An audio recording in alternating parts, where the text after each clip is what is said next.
Review Disney's live-action Beauty and the Beast Dazzles.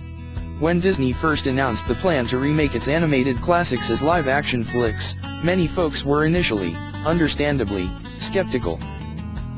Instead, the annual spring rollout has become one of the most pleasant, reliable, welcomed trends out of Hollywood, from Angelina Jolie and Robert Stromberg's Maleficent, 2014, to Cate Blanchett and Kenneth Branagh's Cinderella, 2015, to Idris Elba and Jon Favreau's The Jungle Book, 2016. Now, Disney attempts its toughest task yet by reviving the greatest animated musical ever created, Beauty and the Beast, 1991, the Golden Globe winner for Best Picture, Comedy/Musical and the only animated movie ever nominated for a Best Picture Oscar in an elite field of just 5 nominees. Once again, we meet Belle, Emma Watson, a book-loving dreamer living with her father Maurice, Kevin Kline, in the French countryside, little town, it's a quiet village. Dodging the unwanted advances of the town brute Gaston, Luke Evans, Belle escapes her provincial life when she discovers a gothic castle in the woods, where she is taken captive by a gruff, grotesque beast, Dan Stevens. As you know, the Beast was once a handsome prince before a secret enchantress punished him for his vanity, cursing him to remain transformed along with his house servants until he can achieve true love. Can Belle and the Beast fall in love in time to break the spell before the last petal falls?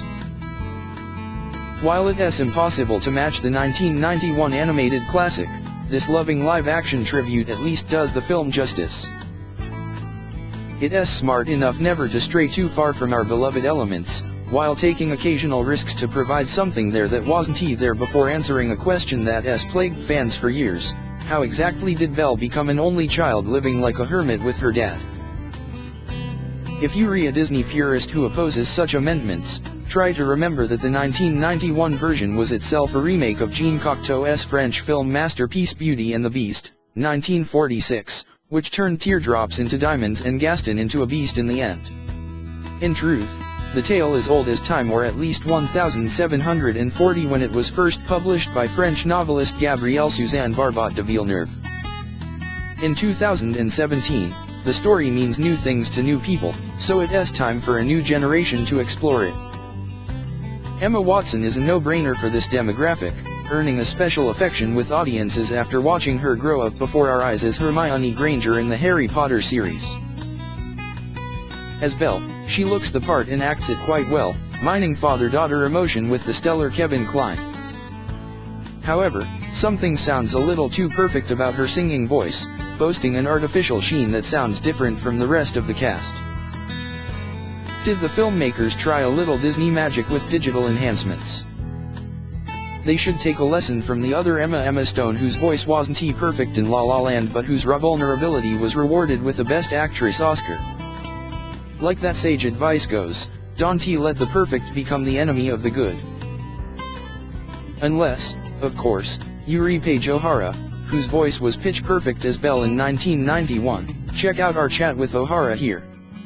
No matter the auto-tune sound isn't too distracting, thanks in part to Watson's genuine chemistry with the Beast, played impressively by Dan Stevens, who can really belt to the rafters. Best known as Matthew Crawley in PBS Downton Abbey, Stevens uses motion capture technology to show actual facial expressions beneath his furry CGI exterior, which comes complete with horns, claws and teeth. The special effects are also superb for Beast's servants, doomed to exist as inanimate objects. Ewan McGregor is charming as Candelabra Lumiere, Ian McKellen is strict as Clock Cogsworth, Emma Thompson is bubbly as Teapot MRS. Potts, Nathan Mack is adorable as Chip, Audra McDonald is boisterous as Wardrobe Madame Garderobe, Stanley Tucci is lonely as Piano Maestro Cadenza, and Gugu Mbatha-Raw is playful as Feather Duster Plumette. They LL make you crack up, then well up. Still, the best performances belong to the antagonists. Luke Evans, who played the villain Shaw in The Fast and the Furious, is perfectly cocky as Gaston, while Josh Gad is hilarious as Ellie Fu, reviving the same lovable doofus charm he brought to his originating role as Elder Cunningham in Broadway's The Book of Mormon before voicing the sing-along snowman Olaf in Disney's Frozen, 2013. Some theaters have boycotted the film over the gay undertones in LeFou's hero worship of Gaston, as Gad routinely hits on Evans before receiving a same-sex happily ever after. Let's chill on the boycotts, folks. It's 2017. If the relationship offends you, you don't have to see the movie. Or, you can take a cue from the film's lyrics, bittersweet and strange, finding you can change, learning you were wrong. Either way, it's great to relive the Oscar-nominated songs by legendary songwriter duo Alan Menken, music, and Howard Ashman, lyrics, a Baltimore native who died of AIDS-related complications in 1991. Beauty and the Beast marked the duo's last complete soundtrack together, before Menken teamed with lyricist Tim Rice to finish work on Aladdin, 1992, including the iconic hit A Whole New World. Fittingly, it's Rice who reunites with Menken again, here to offer new songs that didn't appear in the 1991 animation. Some are rather average, such as Belle's Days in the Sun, which feels forced with exposition as she claims her character is growing. Others are welcomed additions, such as How Does a Moment Last Forever, first sang intimately by Kevin Kline at a music box, then wonderfully reprised by Watson in Act 2, before getting the Celine Dion pop ballad treatment during the end credits. Best of these new additions is Beast's haunting Song of Longing, Evermore, which arrives just before the Kill the Beast climax. Stevens will give you chills, Phantom of the Opera style, as he sings the line, "Now I know she'll never leave me." Dare I say he rivals Josh Groban's cover on the soundtrack. Alright, who are we kidding? No one's coming to see this movie for the new songs. We're coming to see how they pull off the classic tunes we know and love. Here, the film doesn't disappoint, thanks to the skill of Oscar-winning filmmaker Bill Condon, Gods and Monsters, who proves he's the right filmmaker for the job after penning Chicago, 2002, and directing Dreamgirls, 2006. Condon creates a lively tapestry from the townspeople in Belle, which has always been the most musical of all the Disney songs, with the overlapping shouts of Bonjour. It might have been even better if shot in a daring single take, the camera weaving through the stores, libraries, and bakeries.